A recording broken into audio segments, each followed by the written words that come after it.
what, 8:30? Before 9 o'clock, Yeah. we're already in Chicago. People going to work, and we're there to, like, where's the first bar to hit? But we didn't do that first, which is, grab our shit, went to the hotel. Fucking nice hotel. Yeah. Shout out to Yanni, Lee's girl, man, because that hotel was nice.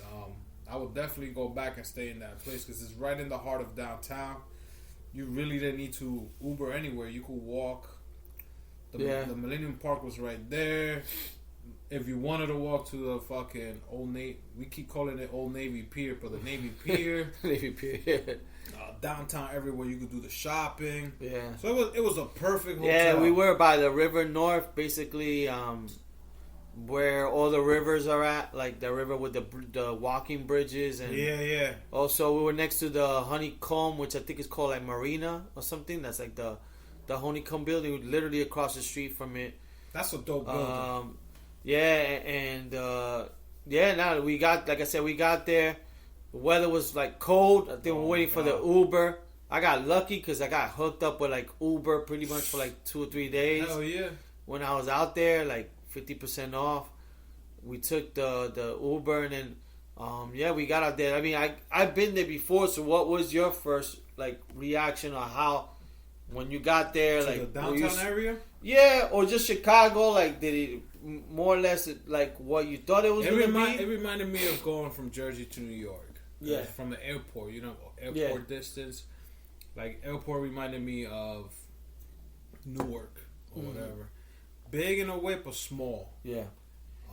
What I did find interesting is that Chicago does look into the minor details and look out for their teams. So when I first got there, the first thing I saw when we were walking through the terminal was that their gates, I guess on the side we were in, they had the Bears logo in color with the gate. So if we were taking off gate B3, it will have the Bears B with the number in color.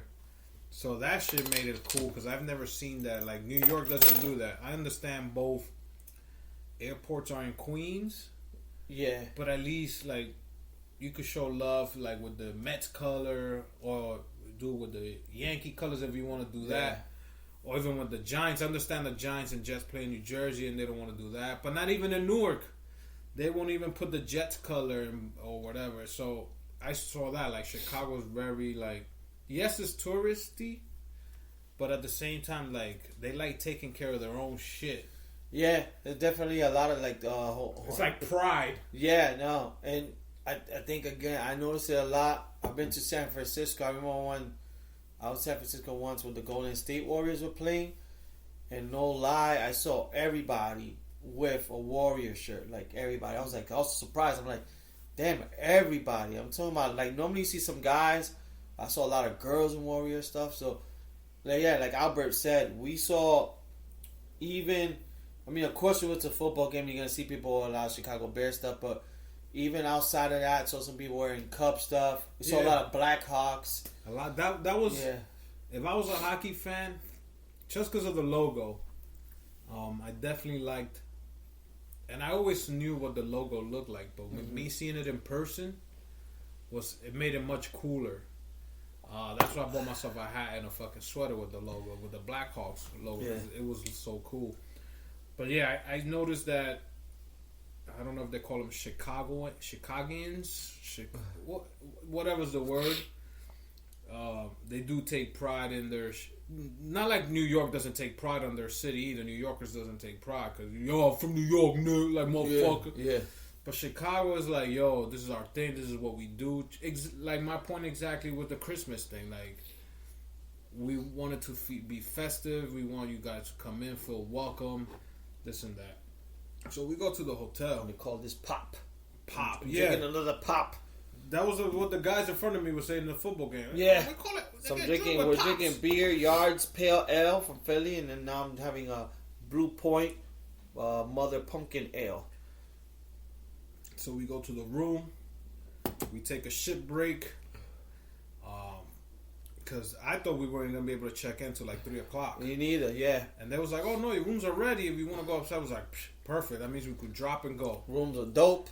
Rooms fucking with a nice view, man. It's like perfect.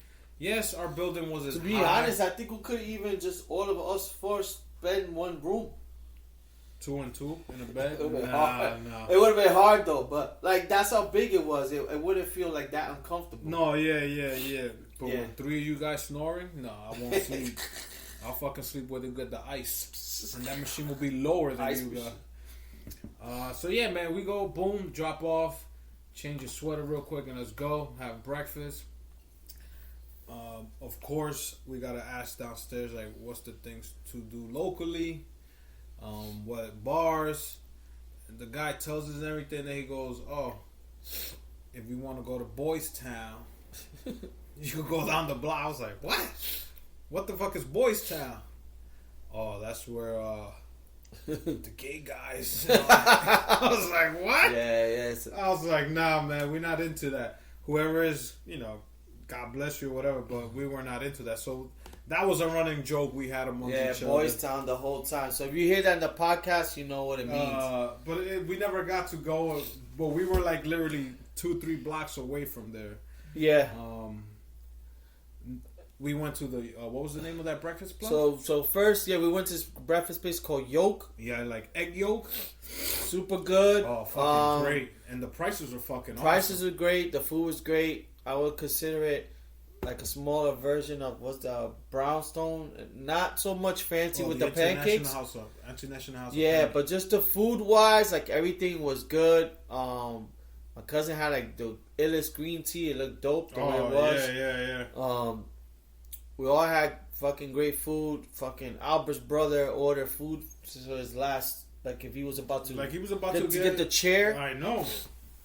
He was fucking hungry. He ordered like pancakes. He ordered some other shit. So we had breakfast. We probably was ready around that time, maybe like 9-10, I think. And then we were like, yo, let's go walk around. Then we started walking towards a bridge.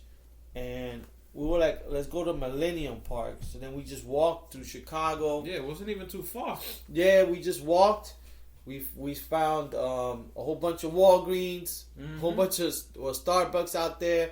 We found Starbucks is big out the there. Chicago Theater, like just us walking. Yeah, like the old Chicago Theater where a lot of famous acts gone. And Yeah. It's like almost the Apollo for them. Yeah, so we went, the Apollo or was it Radio City for us? So Radio City Hall. Yeah, so we stopped by there, took pictures. We were like tourists.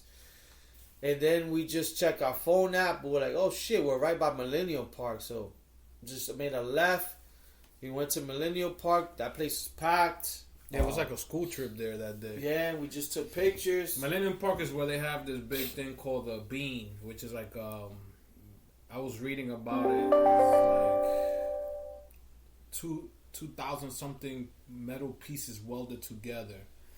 And then they gave it the nickname the Beans because it looks like a big bean, which is a cool, go take pictures here and there. They do have museums here, there, an aquarium that you can still walk by there. Then we just started walking more downtown. Like Lee said, we found a lot of stores, like clothes stores. We found a Nutella restaurant. Yeah. Their famous traditional popcorn, Garrett. Yeah, Garrett's. It was down there also. Like Lee said, man, it was like every block, it was like a Starbucks. Yeah. Every block, or Walgreens. Then we come across one of the biggest Starbucks I've ever seen in my life. It was like 4 floors. 4 floors. They took like the whole corner, like it was giant. All windows. And that's not including the line. There was at least maybe like 30 to 40 people trying to get into the Starbucks because I think they brewed the coffee there or something like that. Something to that extent. But it was a big coffee. We were by Magnificent Mile, which is their version of like 5th Avenue. So we walked there. We hit up the Chicago Blackhawk store. Yeah, so we got some merchandise in the Chicago Blackhawk store. Yeah, and at this time it's like 12, and we're looking for our first drink because we went to a bar. Yeah.